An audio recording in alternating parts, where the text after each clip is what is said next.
نبی السلام نے فرمایا جبرائیل اندر آ جائیں، تو جبرائیل آئے۔ اے اللہ کے حبیب صلی اللہ علیہ وسلم، اللہ نے آپ کو یاد فرمایا ہے۔ نبی السلام نے فرمایا جبرائیل اللہ تعالیٰ سے پوچھ کے یہ پہلے بتاؤ میرے بعد میری امت کا کیا حال ہوگا، پہلے پوچھ کے بتاؤ۔ جبریل علیہ السلام نے اللہ تعالیٰ سے پوچھا، رب کریم نے کہا، فرمایا میرے محبوب سے جا کر کہہ دو اے محبوب آپ کے بعد آپ کی امت کو تنہا نہیں چھوڑیں گے۔ جب نبی علیہ السلام کو تسلی ہو گئی، محبوب نے فرمایا اچھا ملک الموت کو بھی اندر آنے دو۔ اللہ کے محبوب صلی اللہ علیہ وسلم کو امت سے ایسی محبت تھی، اللہ اکبر۔ چنانچہ حدیث پاک میں ہے کہ نبی علیہ السلام نے فرمایا خیرت بین ان یدخل نصف امتی الجنہ و بین شفاعہ، اللہ رب العزت نے مجھے چوائس دیا، اختیار دیا کہ اے میرے حبیب صلی اللہ علیہ وسلم آپ چاہیں تو آپ کی آدھی امت کو بلا حساب جنت بھیج دیں گے، اور آپ چاہیں تو جن کی آپ شفاعت کریں ان کو بھیجیں گے۔ نبی علیہ السلام فرماتے ہیں فاخترت شفاعہ، میں نے شفاعت کو چن لیا، لأنہا اہم و اکثر، اس لیے کہ میری شفاعت پر آدھی سے زیادہ امت کے لوگ جنت میں چلے جائیں گے۔ اللہ اکبر۔ پوچھنے والے نے پوچھا اے اللہ کے حبیب صلی اللہ علیہ وسلم اترونہا للمتقین، کیا آپ کی شفاعت نیکوں کے لیے ہوگی؟ فرمایا لا ولکنہا للمذنبین الخطائین المتلوثین، نہیں میری شفاعت میرے امت کے گناہگاروں کے لیے ہوگی۔ اللہ کے حبیب صلی اللہ علیہ وسلم کی شفاعت کا نصیب ہو جانا یہ بھی گناہوں کی بخشش کا سبب ہے، مگر شفاعت کس کو نصیب ہوگی اس کی بھی تفصیل سن لیجئے۔ کچھ لوگ ہوتے ہیں سنت کو دیکھتے ہیں ان کا دل خوش ہو جاتا ہے، وہ سنت رکھنے والے کو انکریج کرتے ہیں، اس کو مورل سپورٹ دیتے ہیں، نہیں نہیں تم نے اچھا کیا۔ اور کچھ وہ ہوتے ہیں کہ جو دیکھتے ہیں چہرے پہ سنت سجی، کیا ملا بن گئے، کیا تم نے چہرے پہ کر لیا۔ علماء نے لکھا جس نے سنت کو دیکھ کر ناگواری کا اظہار کیا اس نے اپنے آپ کو شفاعت سے محروم کر لیا۔ یہ نہیں ہے کہ ہم سنت کا مذاق بناتے پھریں اور ہمیں شفاعت نصیب ہوگی، نہیں، احترام ہو دل میں سنت کا۔ نبی علیہ السلام کی ایک ایک سنت پہ قربان ہو انسان، جب یوں محبت ہوگی تو پھر نبی علیہ السلام کی شفاعت بھی ان کے لیے ہوگی۔ 10واں سبب جس سے کہ گناہ معاف ہوں گے، رحمت اللہ و عفوہ و مغفرتہ بلا سبب من العباد، قیامت کے دن انبیاء کرام شفاعت کریں گے، بخشش ہوگی، پھر علماء کریں گے، شہداء کریں گے، پھر سب جنتی شفاعت کریں گے، حتیٰ کہ کوئی ایسا نہیں رہے گا کہ جو کسی اور کی شفاعت کرے، اور وہ لوگ جہنم میں ہوں گے کہ جن کا کوئی جنتی واقف ہی نہیں ہوگا۔ اللہ اکبر، سالوں وہ جہنم میں جلتے رہیں گے، جلتے رہیں گے، پھر ایک وقت آئے گا کہ ان میں سے جن کے دل میں تھوڑا سا بھی ایمان ہوگا نا، اگرچہ اس کی شفاعت کرنے والا کوئی نہیں ہوگا، ان کو بھی اللہ بخشنے کا سبب بنائیں گے۔ وہ کیسا ہوگا؟ حدیث پاک میں آتا ہے کہ یہ جو ایمان والے ہوں گے نا، ان کے اور کافروں اور مشرکین کے درمیان جو دیوار تھی نا آگ کی، اس کو ذرا ٹرانسپیرنٹ اللہ بنائیں گے، تو مشرکین دیکھیں گے اور کہیں گے ہم تو جل ہی رہے تھے، اور تم تو کلمہ پڑھتے تھے، تم بھی یہاں جل رہے ہو۔ تو وہ جب ان کو کلمے کا تانا دیں گے کہ تمہارا نام تو مسلمانوں والا تھا نا، تو اس وقت وہ جہنمی اللہ سے فریاد کریں گے، اللہ تیری توحید کا تانا دیتے ہیں، کہاں گیا تمہارا خدا، تم بھی ہمارے ساتھ جل رہے ہو۔ جب وہ فریاد کریں گے اللہ تعالیٰ جبرائیل علیہ السلام کو فرمائیں گے جبرائیل جاؤ، جس کے دل میں ذرہ برابر بھی تمہیں ایمان نظر آتا ہے اس کو بھی جہنم سے نکالنا، ان کو بھی جہنم سے نکال دیا جائے۔ پھر اس کے بعد وہ بچیں گے کہ جن کا ذرہ ایمان بھی نہیں فرشتے کو نظر آئے گا، مگر اللہ فرمائیں گے انبیاء نے بھی شفاعت کر لی، شہداء نے بھی، علماء نے بھی، جنتیوں نے بھی. اب میں اپنی رحمت کا اظہار کرتا ہوں. میں بھی تو بندوں سے محبت کرتا ہوں. حدیث پاک میں ہے ثلاثہ حشیاتن، یوں کر کے اگر گندم ہو نا اور انسان دونوں ہاتھوں کو ایسے کرے تو اس کو لپ کہتے ہیں، لپ بھرنا. تو اس میں ہزاروں چاول کے دانے آ سکتے ہیں. سوچئے اللہ رب العزت لپ بھریں گے تو وہ کتنی بڑی ہوگی؟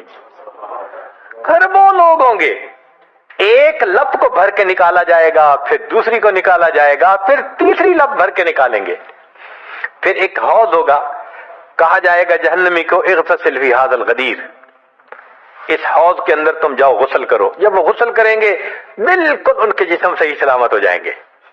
پھر اللہ تعالیٰ ان کو جنت عطا فرمائیں گے، مگر ان کے ماتھے پر لکھا ہوا ہوگا اتقاء الرحمن، کہ رحمان نے اپنی رحمت سے ان کو رعایتی پاس کر دیا. وہ جنت میں جائیں گے.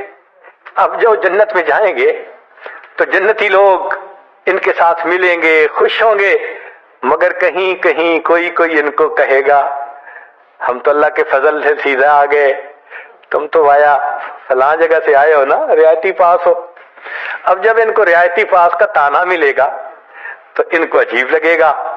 پھر ایک وقت آئے گا کہ یہ سب اتقاء الرحمن اللہ کے سامنے فریاد کریں گے، اللہ آپ نے اپنی رحمت سے جہنم سے نکال دیا، جنت بھیج دیا، یہ جو مہر ایک لگا دی یہ بھی تو اتار دیجئے نا.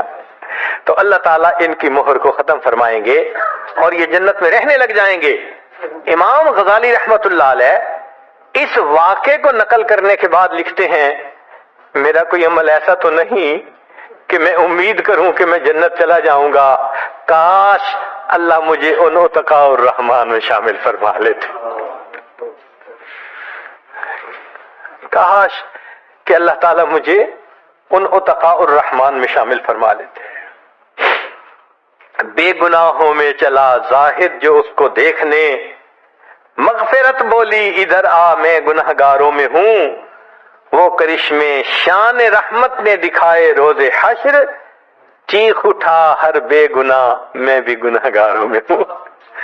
اللہ اکبر. حضرت قاری طیب صاحب رحمت اللہ علیہ ایک کتاب میں لکھتے ہیں اتنا اللہ کی رحمت کا ظہور ہوگا، اتنا ظہور ہوگا اس دن، ایک ایسا وقت آئے گا کہ شیطان بھی سر اٹھا کر دیکھے گا، اسے بھی امید لگے گی شاید میری بھی مغفرت کر دی جائے. وَكَانَ بِالْمُؤْمِنِينَ رَحِيمًا. اللہ تعالیٰ قیامت کے دن اپنی رحمت کا اظہار فرمائے. اللہ کرے قیامت کے دن اللہ کی رحمت سے ہمارا کام بن جائے. اللہ تعالیٰ ہمیں اپنے گناہوں سے سچی توبہ کرنے کی توفیق عطا فرمائے اور اللہ تعالیٰ ہمیں اپنے بخشش کیے ہوئے گناہگار بندوں کی قطار میں قیامت کے دن شامل فرمائے. وآخر دعوانا ان الحمد للہ رب العالمین.